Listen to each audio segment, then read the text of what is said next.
Sarah Hobson with Rhinebeck School of Music, and in this lesson we're going to learn how to jazz up the blues.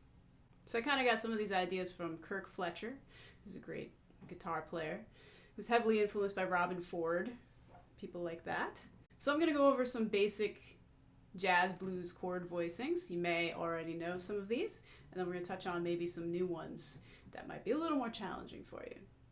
So one of the first chords that a lot of people learn when they're crossing over from blues to jazz is this dominant 13 chord. And I'm going to do this blues in B flat. So we're going to have B flat 7, E flat 7, and then in the turnaround we're going to do a bunch of minor 7s and dominant 7 voicings.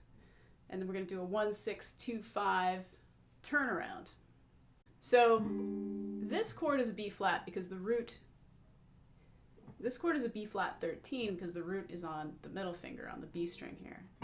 So this is a movable shape. It comes from this voicing that has the minor 7, the A flat of that dominant 7 chord in the bass. So that's a chord inversion, right? So a lot of people know this dominant 7 chord with the root on the A string here. And if I went through all the inversions, I'd have this with the root in the bass. And if I put the third in the bass, which is a first inversion chord, I would have this dominant 7 chord. If I put the fifth in the bass, I would have the second inversion dominant 7 chord. And if I put the 7 in the bass, I would have this third inversion dominant 7 chord with the 7th in the bass. So if you don't know what chord inversions are, I talked about them in a previous lesson, but it's a good idea if you want to become more melodic in your chord playing, no matter what style you're playing. If you learn the inversions of your chords, it just allows you to be more melodic and have more choices. So this chord is usually the first one that people learn. So it's a B flat 13 chord, because what we did was, here's the original voicing, we took the 5th up to the 6, or the 13, that G note. So that's a movable shape. If you play it on B flat, this would be A 13, A flat 13, G 13, F sharp 13, F 13, etc. And here's another one that you probably all know already. This is just an E flat 9 chord, coming from this voicing that most people learn. That's like a C7 shape moved around. So this is the root. If I went up a half step, I'd have a flat 9. Go up a whole step, I have a regular 9, and everybody who's played Purple Haze knows if you go 1 fret higher, you have a sharp 9 chord. So that's an E flat 9. So B flat 13, E flat 9, and then for the turnaround, we have this typical minor 7 shape, which is another one most people typically learn with the root on the E string.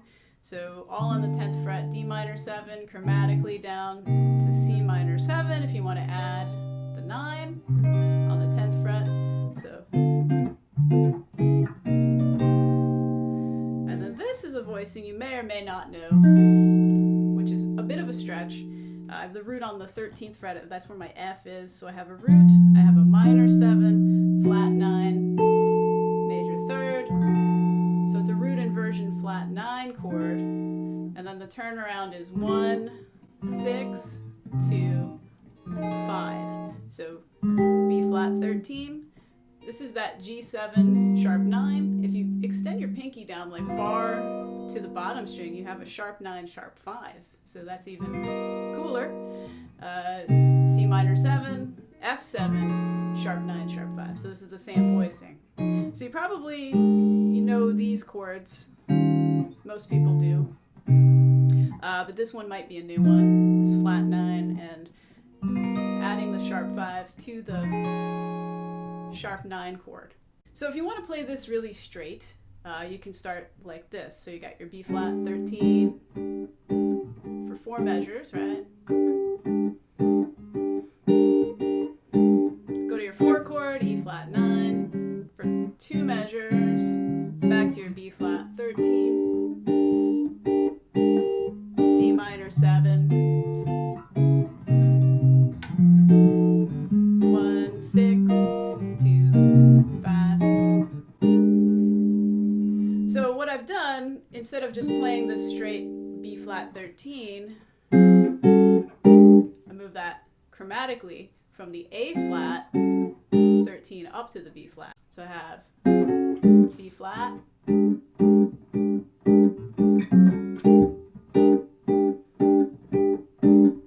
E flat 9,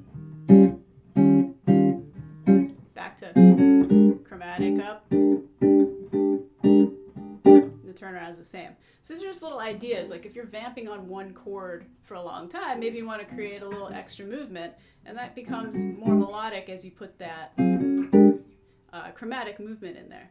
And then this is sort of a typical blues run too, where I'm off of this B flat 7. So what I'm doing there is I'm lifting off my middle finger to the minor third, to the major third, B flat 7. And then this is a little E flat triad that people typically use as a fill. So I go B flat 7, and then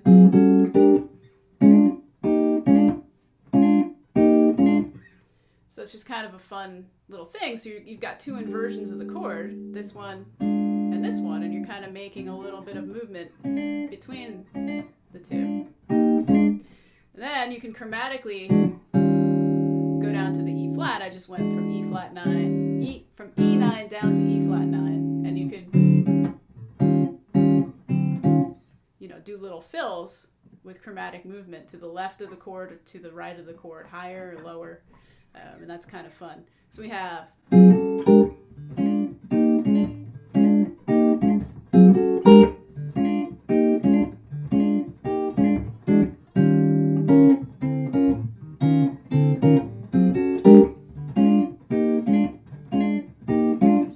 turnaround, D minor 7, C minor, F7 flat 9, B flat 13, G7 sharp 9 sharp 5, C minor 7, F7 sharp 9 sharp 5. Mouthful. All right. So chord inversions make things so much more fun. So that's just one example. You can take any inversion of the B flat 7 chord and kind of add this fun movement. So say I wanted to do it just right there. I could do that from A flat 7 to B flat 7.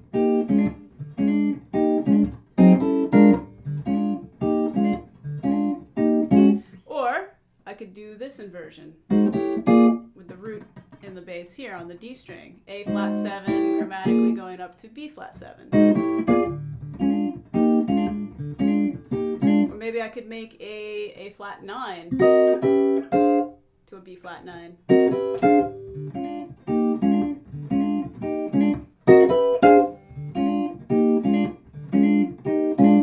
Anywhere you have chord inversions of the B flat 7, you could go back a whole step and then chromatically creep up to your target, and it just creates a little bit of extra movement. So this is just one idea of many in the world of jazz blues. So hopefully you learned something from this. If you haven't already, visit rhinebeckschoolofmusic.com. Become a patron at www.patreon.com/rhinebeckschoolofmusic. Have all kinds of tabs available for these videos for people who are patrons of Rhinebeck School of Music. See you at the next one.